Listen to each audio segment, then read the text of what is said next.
আসসালামু আলাইকুম ভিউয়ার্স, সবাই কেমন আছেন?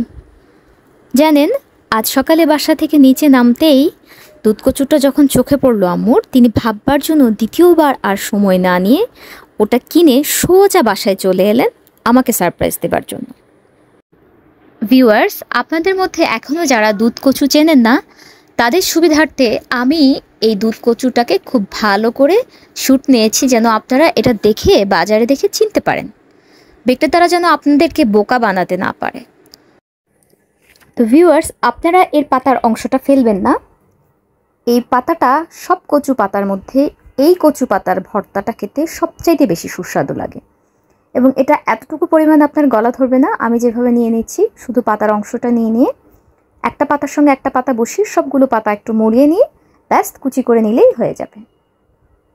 তারপর এটাকে সেদ্ধ করে একটু সামান্য শিলপাটায় বেটে সঙ্গে রসুন, মরিচ, পেঁয়াজ আর খানিকটা সর্ষের তেল দিয়ে দিলেই অসাধারণ সুস্বাদু একটা ভর্তা হয়ে যাবে। সেই রেসিপিটা আপনাদেরকে অন্য কোনো একদিন দেখিয়ে দেব। সবগুলো পাতা আমার কাটা শেষ। এটাকে এবার একপাশে রেখে দিয়ে আমি কচু কাটতে বসে গেলাম। তো ভিউয়ার্স, আপনাদের যদি কখনো দুধকচু খাবার কোনো সুযোগ তৈরি হয়, আপনারা এটাকে অবশ্যই ট্রাই করবেন। এই কচুটাতে কখনোই গলা ধরে না, আর কাটার সময় আপনার হাতও চুলকাবে না। কচু কাটতে আমার এতটাই ভালো লাগছে যে একটা একটা করে যখন কচু কাটছি, আমার মনে হচ্ছে আমার সব স্ট্রেস একটু একটু করে রিলিফ হয়ে যাচ্ছে। তো এভাবে করে আমি সবগুলো কচু কেটে নিলাম। এই যে কাটা শেষে আমার সবগুলো কচু কি দারুণ দেখাচ্ছে, তাই না?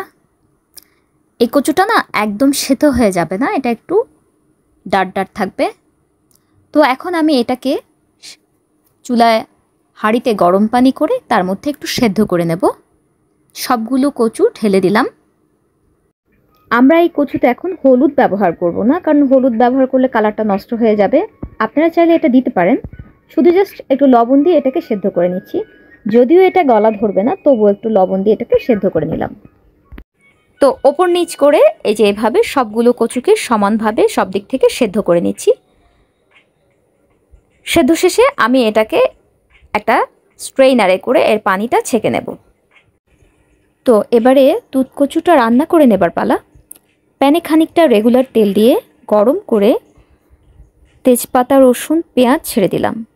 এগুলোকে হালকা একটু ভুনবো। ভিউয়ার্স, এখানে আমি 3 টেবিল চামচ নারকেল ব্লেন্ড করে এই দুধটা রেডি করে নিয়েছি। দুধকচুতে এই নারকেলের দুধটা ব্যবহার করলে এর স্বাদ বহুগুণ বেড়ে যায়, তাই চেষ্টা করবেন একটু এরকম নারকেলের দুধ দেবার জন্য। এবারে এতে আরও কিছু মশলা যোগ করব। রসুন বাটা দিলাম 1 চা চামচ, জিরা বাটা চা চামচের 4 ভাগের 1 ভাগ, হলুদ গুঁড়া দিলাম আধা চা চামচ, মরিচ গুঁড়া দিলাম 1 চা চামচ পরিমাণ, আর সবশেষে ধনে গুঁড়া দিলাম আধা চা চামচ পরিমাণ। এবারে সবগুলো মশলা তেলে ভেজে চিংড়ি মাছগুলো দিয়ে তেলের মধ্যেই মাছটা একটু ভেজে তারপর আধা কাপ পানি দিয়ে স্বাদ মতো লবণটা দিয়ে একটু কষিয়ে নিচ্ছি। 2-3 মিনিট এরকম কষানো শেষে এর মধ্যে কচুটা ছেড়ে দিচ্ছি। ভিউয়ার্স, জ্বরের সময় রোগীকে দুধকচু রান্না করে খাওয়ালে জ্বর দ্রুত ভালো হয়। কচুতে আছে প্রচুর পরিমাণে ফাইবার, ফোলেট ও থায়ামিন। কচু খেলে রক্তের কোলেস্টেরল কমবে। এটা যেমন রক্ত পরিশোধন করে, তেমনি প্রচুর আয়রন থাকার কারণে রক্তের পরিমাণও বৃদ্ধিতে সাহায্য করে। এভাবে খানিকটা কষিয়ে নিয়ে এর মধ্যে আমি আগে থেকে ব্লেন্ড করে রাখা নারকেলের দুধ দিয়ে দিচ্ছি।